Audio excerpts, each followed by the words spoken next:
ఓం నమ శివాయ. నేను గత 15 రోజులుగా శివమాలలో ఉన్నాను, శివ దీక్షలో ఉన్నాను. అదేంటో నా టైం ఇలా దీక్షలో ఉన్నప్పుడే ఏదో ఒక ఇష్యూలు వస్తుంటాయి. నేను ఎంత మాట్లాడకూడదు అనుకున్నా గత 4-5 రోజుల నుంచి జరుగుతున్న పరిణామాలపైన స్పందించక తప్పట్లేదు. ఇలా మేము ఎందుకు ఈ వీడియోలో వస్తున్నాను. 2 టాపిక్లు మాట్లాడబోతున్నాను. దాంట్లో మొదటిది, ఈ వైసీపీ పేటీఎం గాళ్ళు, ఆ పేటీఎం స్వాములకి పొట్టపొడి సాక్ష్యం ముక్కరాదు. ఎవరు చక్కగా చదువుకున్న వాళ్ళు లేరు. జూలై బ్యాచ్, గంజాయి బ్యాచ్ వాళ్ళంతా. వాళ్ళకి ఏం మాట్లాడాలో, ఏం మాట్లాడుతున్నారో వాళ్ళకి అర్థం కాదు. రాజకీయాలు చేయగలుగుతారంటే రాజకీయాలు చేయలేరు, రాజకీయాలు మాట్లాడగలుగుతారంటే రాజకీయాలు మాట్లాడలేరు.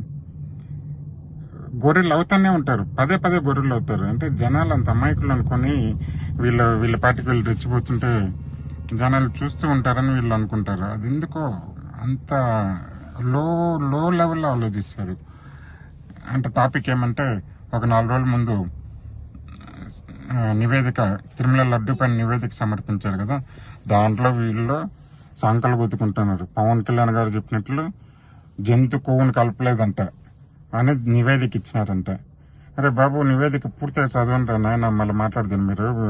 మీరే ముందుకు వచ్చి వీడియోలు మళ్ళీ పెడతారు.